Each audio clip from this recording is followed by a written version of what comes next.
Ya les explicaba que esa garantía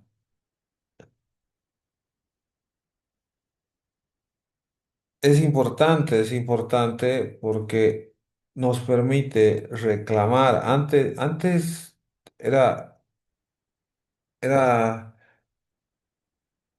yo lo digo así, no sé si es el término correcto, pero yo decía, era bonito, la verdad, para mí, con mi época de estudiante. El poder ir, entrar a cualquier sala, me iba a la, me iba al Tribunal Departamental de Justicia, y en el Tribunal Departamental de Justicia me entraba a las audiencias y veía ahí cómo litigaban, cómo hablaba un abogado, otro abogado. Yo la verdad tengo amigos abogados mayores que yo los reconozco porque eran de esas épocas los más capos, ¿no? Los más capos que en derecho penal me inspiraron también a conocer el derecho penal y después obviamente el constitucional, que es ahora lo que más me apasiona, pero siempre está vinculado con el derecho penal porque el derecho penal tiene una esencia en la que te pueden destruir la vida, la libertad por la vulneración de derechos y garantías constitucionales. Y me permitió el derecho constitucional el entender, revisar y leer y poder, como dicen ahora, ¿no? Plantarme frente a un juez y decirle qué cosa, lo que usted está haciendo es totalmente ilegal, no corresponde. Cuando un abogado rompe ese miedo de poder pelear, pero de derecho, con fundamentos, porque fácil es boconearse y hacerse arrestar y hacerse botar a patadas de un juzgado. Pero lo realmente que a uno lo diferencia es el poder defender derechos con fundamentos. Entonces, el proceso público, como esa garantía del debido proceso, es como dice ahí en su ejemplo, es audiencias que no sean a puerta cerrada, que se permita un control de quienes están por ahí, porque la vergüenza, por lo menos, del juez que está queriendo ser macanas, le va a impedir que esté vulnerando derechos y garantías constitucionales, ¿no? Entonces, es importante aquello y debería exigirse más, ¿no? Porque ustedes también que son estudiantes, el poder ir, ver audiencias es lo esencial, pero incluso las audiencias, ahora que son orales civiles, tienen que ser pues públicas. Pero hay algunos juzgados que dicen, no, por favor, cierre las partes nomás, todo, porque de verdad ahí uno se da cuenta que el juez está queriendo ser macanas, por eso es que le tiene miedo a las cosas. Pero ha habido casos fuertes, como el caso del gobernador Camacho, cuando lo aprenden y lo llevan a La Paz, que bueno, los cambitas han peleado que sea una audiencia pública, y han agarrado y han compartido el link con medio mundo y había en plataforma 136 conectados. Ahora su excusa de los jueces es que cuando muchos se conectan, interfieren con la conexión y lo arruinan, por eso es que les sacamos. Y es mentira, mentira total. El tema de que es que voy a usar, voy a apagar mi cámara para tener una mejor conexión. Mentira también, es mentira. Es porque no quieren ver que están despeinados o están en otro lugar haciendo otras cosas. Pero todo eso se inventan para que no sea público. Y, y es importante este elemento del debido proceso, que tiene una finalidad. Claro que se puede restringir la publicidad en casos en los que la dignidad de las personas se encuentren amenazados o se trate de menores de edad o delitos como de violación y demás, ¿no? En esos casos sí se puede restringir. El plazo razonable. Hemos visto que es importante para la víctima y para el imputado que se pueda tener un proceso dentro un plazo determinado y un plazo que sea razonable. Es decir, no queremos ni que sea tan rápido ni que sea tan largo. Tiene que tener siempre cierto tiempo de razonabilidad, por ejemplo, para que me pueda preparar mis pruebas, se puede investigar y demás. Y también para lograr una sentencia, ¿no? Que no sea de aquí, ya Dios sabe cuándo, ¿no? Entonces, a eso se refiere el plazo razonable. Vamos con el derecho a recurrir. A ver, vamos a ver quiénes estamos para irles anotando. Sharon, ya debes saber esto porque se supone que tú has hecho este trabajo, ¿no ve? Aquí veo tu nombre. Entonces, sabes. ¿A qué se refiere el derecho a recurrir como elemento del debido proceso? A ver, ¿qué me puedes decir, Shah?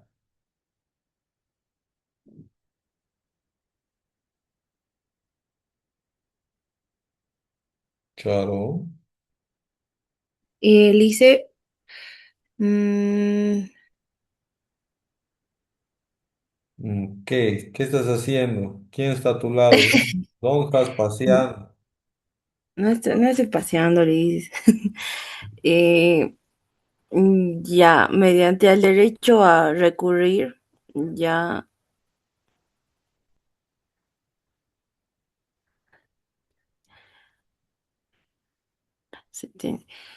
podríamos decir en este caso, cuando ya el imputado llega a tener una sentencia clara, ya, y ahí es cuando el Estado ya no le permite apelar a su caso. Ya. Entonces, eso es el derecho a recurrir, que el Estado no te permite apelar. Mm, a mi parecer, sí, Liz. No mientas. ¿Quién te está soplando y te está soplando mal?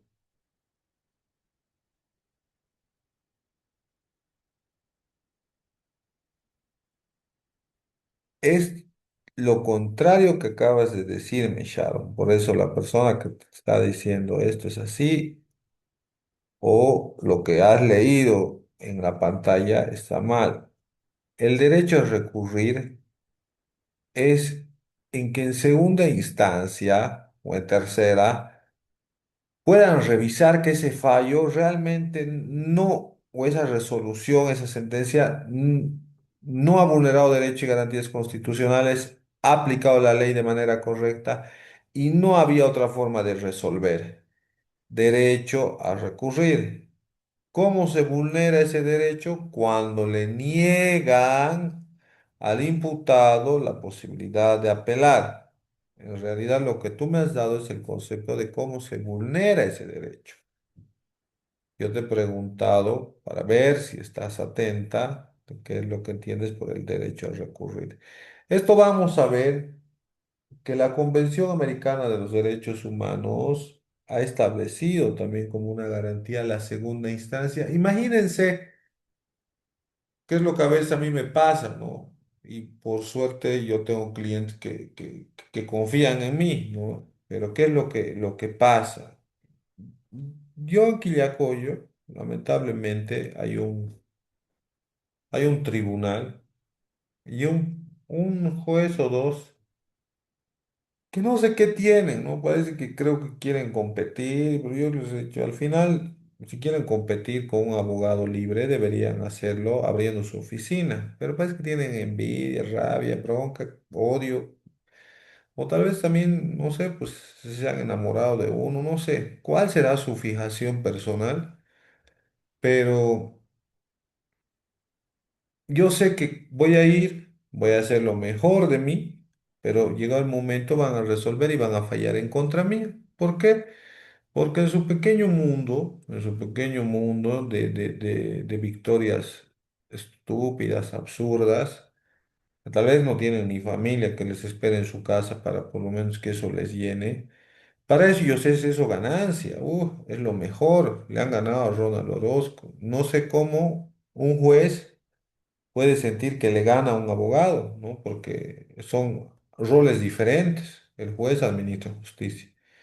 El abogado defiende derechos y lo hace frente a otra de las partes, pero en realidad no debería haber ni ganadores ni perdedores, porque el abogado de mi contraparte también hace otro rol. Yo hago otro rol y el juez hace otro rol, por eso no. Pero así, así, lamentablemente, se manejan un par de jueces allá en Quillacollo. Y yo sé, como les decía, que para su victoria, para escribir en su agenda, hoy, 5 de mayo, le gané a Ronald Orozco, me siento muy feliz. Mis clientes van a perder. Y yo les digo, miren, yo con gusto soy su abogado, pero yo conozco el tribunal donde se va a llevar a cabo y este juez está loco, tiene una fijación personal conmigo y al igual que este otro. ¿Por qué no se consiguen otro abogado y van y yo sé que les va a ir bien porque su caso tiene mérito, razonablemente les van a dar la razón? Pero me dicen, no, no importa, creemos con usted y no sé qué, que nos han hablado y ya, pues entonces vamos, pero yo les digo eso, ¿no? Por suerte, dentro del debido proceso, tenemos el derecho a recurrir, a apelar. Lo que diga este juececillo en primera instancia no importa, porque por suerte en el Tribunal Departamental de Justicia, como, como, como pasa en todo lado, ¿no? No puedo generalizar a todos, pero la mayoría ya esta vez en el Tribunal Departamental de Justicia, muchas son pues vocales que han entrado porque son capos en materia penal. Entonces ellos no les interesa quién es el abogado, ellos hacen su labor y revisan y dicen, a ver, aquí esto, ¿por qué han fallado de esta forma? Esto no es así, esto no es correcto, tanta. Tiene la razón, su apelación, te dice. Y si por alguna extraña razón, que me ha pasado también cuando le defendía a un juez de prevaricato, hay consigna de dañarle a esa persona, todavía tengo una instancia más, que es la de casación. Como que ha salido recién un auto supremo donde ha anulado un auto de vista y ha dicho que nosotros, nuestros reclamos desde el juicio oral que justo se llevó en Quillacollo y se hizo al gran administrador de justicia, el juececillo ese, y le dijo a su colega juez de que él había actuado mal, que era una vergüenza para la administración de justicia. Ahora hemos hecho una línea, una doctrina legal aplicable sobre qué se debe entender por prevaricato y donde dice exactamente qué es el prevaricato, lo que nosotros todo el tiempo habíamos reclamado y habíamos dicho, el prevaricato es esto, no es esto. ¿Y por qué es importante como parte del debido proceso que tú tengas ese derecho a recurrir? Porque imagínense que sean así de abusivos como yo les estoy comentando. Jueces que jamás debieron ser jueces, que se agarran con el abogado sin saber que dañan a las partes, o que simplemente porque se levantaron de mal humor y quieren hacer lo que les dé la gana, y tú no puedas ese fallo revisarlo a través de un recurso. Sería terrible para el procesado. Esa es la garantía que a nivel internacional de la Convención Americana de los Derechos Humanos se llama la garantía de la doble instancia. No se puede tomar una determinación fuerte que restrinja tus derechos en una sola instancia. Necesitas que en otra instancia, en este caso de los recursos, se pueda revisar tu caso y ver que realmente no han cometido un atropello contra vos. A eso se refiere el derecho a recurrir. Ahora vamos a ver el de legalidad de la prueba. Y para eso le vamos a preguntar a Doc, Silvia. Carly, Doc, dime, Carly, disculpe, dime. Respecto a nuestro trabajo que lo está proyectando, Sí. nosotros hemos entendido de que respecto a los derechos que nos ha dado, que son 16, Ajá. teníamos que poner un ejemplo de en qué momento se vulneran O estos cómo, derechos. ajá, o cómo se vulneran. Es cierto. Sí, Es cierto, pero por eso lo estoy proyectando. Ahí está cómo. Ahora lo que yo quiero preguntar, porque ustedes para llegar a este ejemplo han sí, analizado, primero han entendido cómo se aplica el derecho y luego sí, para entender eso y hacer su ejemplo han dicho, entonces se vulnera este derecho de esta forma. Entonces, no les estoy pidiendo algo que no hayan razonado. Y está hasta con chanchulla, ¿no? Porque está ahí proyectado. Entonces, lo que quiero es que me digan ahora exactamente en qué consiste, porque cómo se vulnera ya está proyectado, ¿no? Para eso yo solito nomás lo voy a leer. Entonces, ya, doctor. con Nayeli. Nayeli, ahorita le vamos a preguntar a Silvia, mejor estar calentando, Silvia, porque ahorita voy a proyectar tu trabajo. Pero Nayeli, ¿está Nayeli? Creo que no está Nayeli, ¿no? No está. Estoy, dice, estoy. Bien, bien, atento. A ver, ¿qué entiendes? ¿Qué han entendido cuando estaban haciendo su trabajo sobre la legalidad de la prueba? Porque aquí me han dado un ejemplo de cómo se vulnera. Ahora, Vamos a poner. Sí, exacto. Ahora, ¿cómo lo has entendido? ¿Cómo lo han entendido ese elemento del debido proceso? El principio de legalidad de la prueba, yo he entendido que las pruebas, digamos, que se van a presentar en un juzgado o mediante, digamos, de un acusado, la prueba tiene que ser obtenida lícitamente, sin tortura ni violación a los derechos de la persona. Y cuando si, digamos, por ejemplo, la FELCC entra a una casa sin ningún orden judicial y encuentra, digamos, una droga, eso no sería una prueba ilícita, sino sería una prueba ilícita, porque no tiene ningún orden, ni un orden judicial para poder entrar a allanar la casa del imputado o de la víctima. Muy bien, Nayeli. Es cierto todo lo que acabas de decir. Y está bien tu ejemplo, ¿no? La legalidad de la prueba, como lo ha dicho su compañera, dentro de los elementos del debido proceso nos permite establecer que cuando nos procesan, con prueba legalmente obtenida, se nos va a imponer una sanción o se nos va a absolver. El fin justifica los medios, no aplica acá, no aplica. Y antes sí aplicaban en ese tipo de procesos de corte persecutor en el que agarraban y a toda costa iban y te golpeaban, te maltrataban, lograban una confesión, como les decía. Eso prohibido, es prueba ilegal. La confesión no entra, no puede ser usado en tu contra tu declaración, es un medio de defensa. ¿Qué más? Y es cierto, y es un ejemplo que siempre se da y se repite en el derecho penal. ¿Qué pasa si yo allano una casa? Porque por cualquier cosa, ¿no? Bum, bum, bum, me entro y encuentro droga. Listo, con esto voy a justificar por qué me he entrado. Mentira, porque tú jamás debiste haber entrado así. Y si has encontrado droga o lo que sea, ya no corresponde. Ahí ha venido evolucionando ciertos criterios, porque el debate del derecho nunca cesa. Pero ahí dicen ya, ¿qué pasa si encuentro un muerto? ¿Qué pasa si encuentro un niño secuestrado? ¿No tienes responsabilidad porque ha allanado?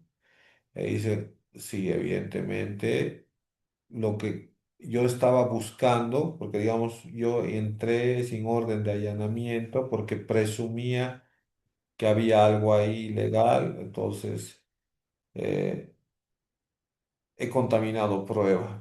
Pero hasta qué punto y en qué punto se justifica, ¿no? Son unos debates interesantes en el derecho penal sobre este tipo de situaciones que lo van a ver seguramente en el derecho penal, pero para lo que nos ocupa, que es constitucional, el mensaje es claro, es si vas a sentenciar a alguien, que la prueba sea legalmente obtenida. No te bases en el fin justifica los medios.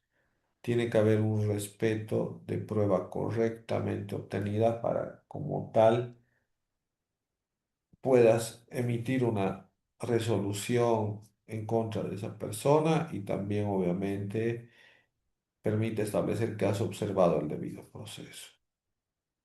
Ya. Vamos con el siguiente elemento, igualdad procesal. Silvia, ahora sí, tú no eres de parte de esta hojita, pero vamos a utilizarla igual para que me contesten. ¿Qué es la igualdad procesal? Silvia, ¿está Silvia? Creo que no está. Sí estoy, sí estoy. Vale. ¿Qué tienes por igualdad procesal? Y dame un ejemplo. Pues prácticamente como el acusado y el defensor tienen la misma igualdad procesal de tener el mismo tiempo de defensa, el mismo tiempo de presentación de pruebas, como al igual al interrogar hacia los, ¿cómo se llama? Los testigos. Y de manera vulnerada podrían ser que en estas partes tienen, una puede tener más ventaja y la otra no. O sea, tiene más tiempo, por cualquiera de las dos partes, ya sea que el juez esté a favor o una de ellas, eso estaría vulnerando su tiempo de la otra parte. En sí no habría un trato igual entre ambas. Muy bien, Silvia, muy bien. Has entendido perfectamente. Esto se ha ido modernizando, por así decirlo, en los debates que existen a las audiencias. Van a escuchar algunos abogados que hablan sobre la igualdad de armas, porque se considera que vas a la audiencia a la guerra, vas a defender y uno va a atacar. Entonces hay que tener igualdad de armas. Y el juez en esa imparcialidad que tiene que tener, tiene que permitir que todos tengan esa oportunidad. Le diste la palabra por 5 minutos al acusado, también la víctima tiene ese derecho de hablar, exponer en ese mismo término. Permitiste la producción de prueba extraordinaria porque del debate del juicio oral se vio esa necesidad. También tendrás que permitir a la otra parte a que pueda refutar esa prueba que eventualmente ha surgido y que se quiere producir. ¿Por qué? Porque cuando tú acusas, le corres el traslado a la otra parte para que pueda, de alguna forma, ¿cómo se llama? Pueda preparar su defensa en los mismos plazos, en el mismo término, un abogado de su confianza, ¿no? Y demás cuestiones. Siempre hay que tratar de asegurar esa igualdad de las partes. Si dije que se suspende en este caso porque se enfermó la víctima, de repente en el juicio más adelante se enferma el imputado, de igual forma tendré que tener los mismos criterios, ¿no? Entonces, esas son las igualdades procesales que se tienen que dar. Vamos avanzando. Ahora vámonos con el de no autoincriminación, que también es parte de los elementos del debido proceso. Bueno, el de no autoincriminación es sencillo, ¿no? No te pueden obligar a que declares en contra de ti mismo, ¿no? Bajo amenazas, hacer de que te incrimines. Eso está relacionado, como les decía, a la prueba ilegal. No se puede buscar que tú solito te eches la culpa y basado en torturas, en amenazas, ¿no? El derecho a resoluciones debidamente motivadas, congruentes, como parte del debido proceso, es lo que todo el tiempo van a ver en su vida práctica, porque el abogado siempre reclama que el juez no ha motivado, no ha fundamentado y no es congruente su resolución. Pero ¿a qué se refiere esto? ¿A qué podrá referirse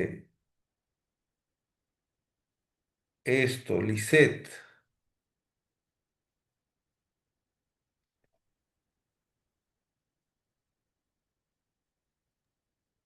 Lisette Garrón. Doctor, buenas noches. Buenas noches, Lisette. Ya, la pregunta, La pregunta es, el debido ujú, proceso tiene varios elementos, los cuales estamos viendo, y hay uno de ellos que se llama el derecho a una resolución debidamente motivada, fundamentada y congruente.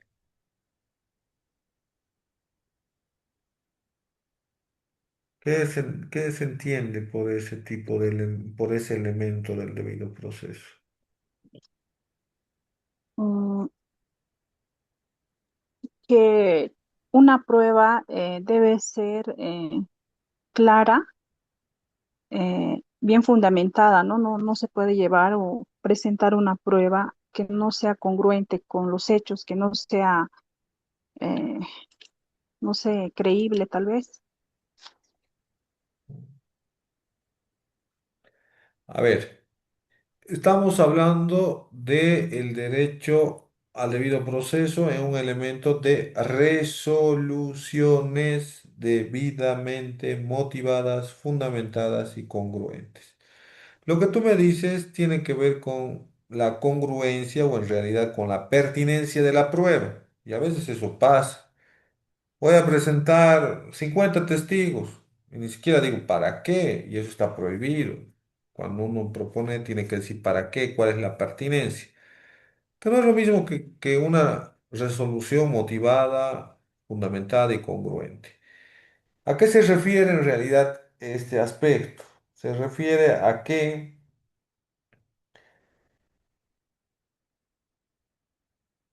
cuando se determina algo por un juez, primero debe estar fundamentada, es decir, en norma pertinente.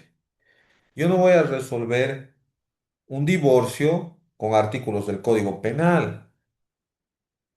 No es debidamente fundamentada. Mi estructura normativa desde ahí ya está mal, ¿no? Tengo que aplicar la norma que regula el divorcio. Motivar significa cómo he llegado a ese resultado.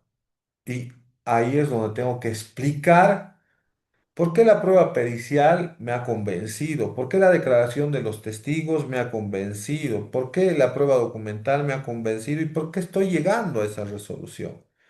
No puede ser que vayamos a una audiencia, presente prueba y no le den ni un valor a mi prueba, cualquier cosa menos lo que realmente tenía que ser o tenía que decirse, ¿no? Entonces, eh, a eso se refiere la motivación y la congruencia, que esta puede ser externa o interna, se refiere a que yo voy a resolver en base a lo que han planteado las partes. Yo no me puedo estar inventando cosas que no me han traído al debate, ¿no ve? De repente están hablando del rojo y estos están hablando del amarillo, y yo en mi resolución digo el azul, el verde. Tienen que ser los hechos que cada una de las partes ha expuesto y en base a eso resolver. Eso es congruencia externa. Congruencia interna es que de repente estoy hablando del divorcio y estoy a punto de resolver, pero fallo y declaro la asistencia familiar, digamos, ¿no ve? Pero ¿y para qué he hablado de esto cuando tenía que resolver esto otro, ¿no ve? Es como que mi misma resolución se patea consigo misma.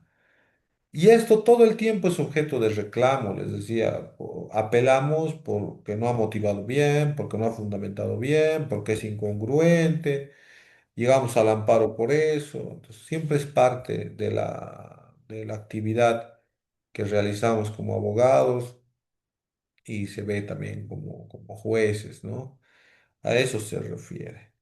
El siguiente elemento, el no bis in idem. Carly, ¿qué has entendido? ¿Qué ejemplo tienes sobre el no bis in idem? Carly, Hola, Doc, ¿se me escucha? ahora recién se te escucha.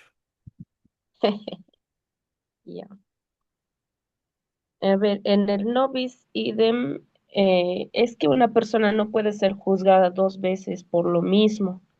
Y el hecho en el cuando se vulnera esto, tal vez, no sé, es cuando las penas sumatorias, tal vez, ¿no? Podría ser. Cómo sería eso de las penas sumatorias?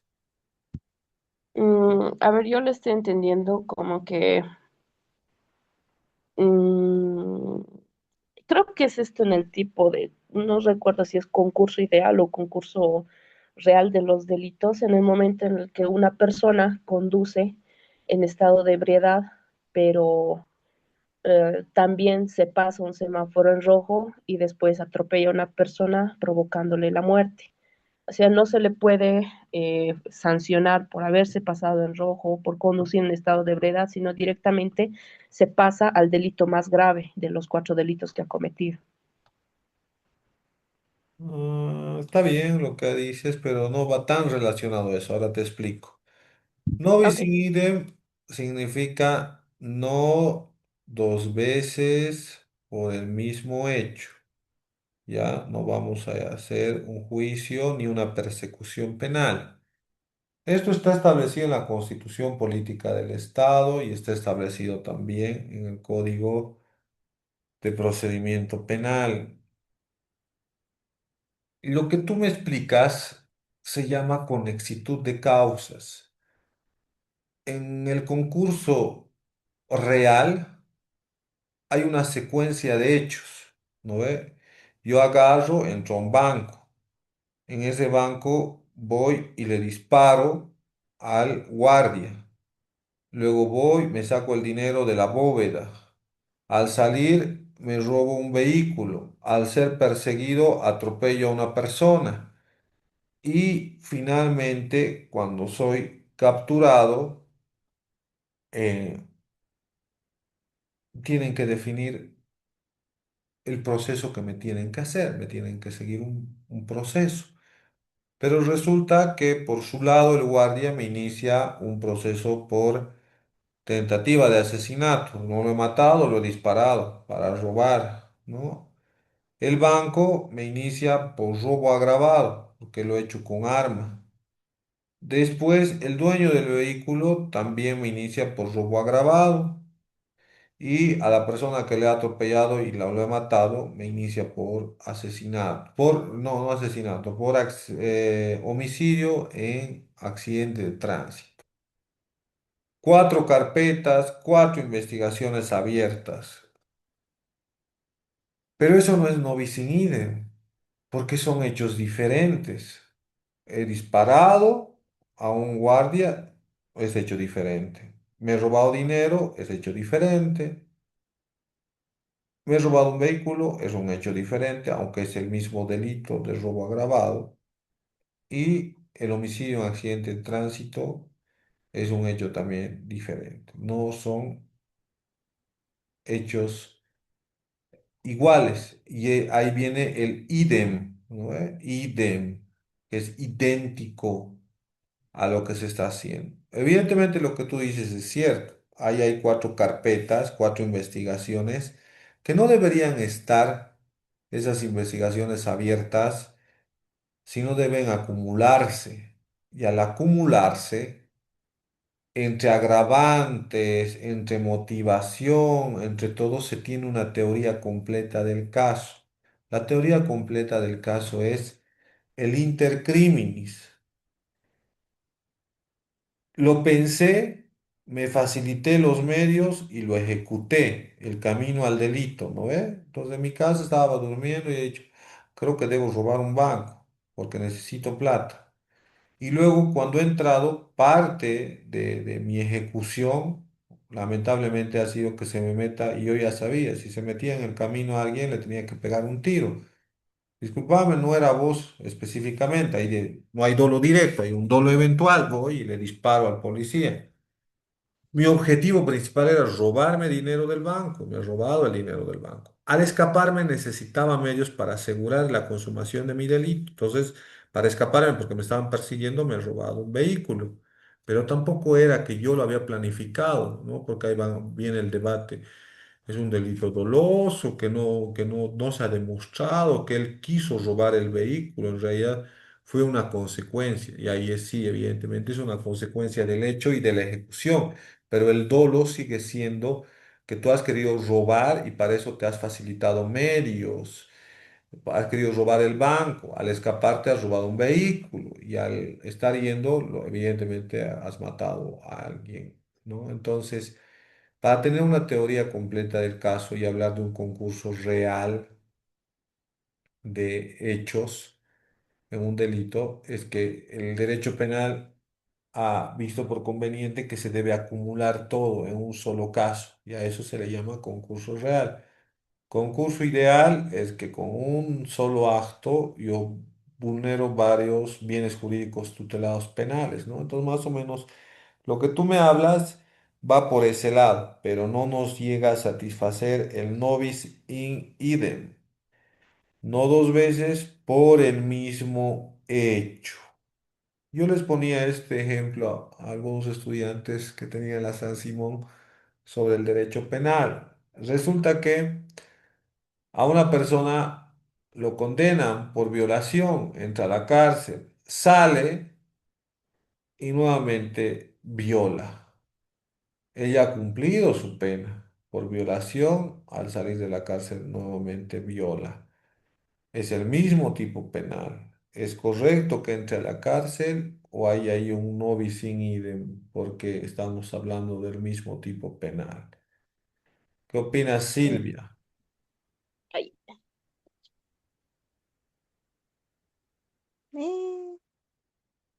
Eh, ¿Qué? Dice, yo puedo opinar. Silvia, vas a ver cuando estemos en clases presenciales. Carly,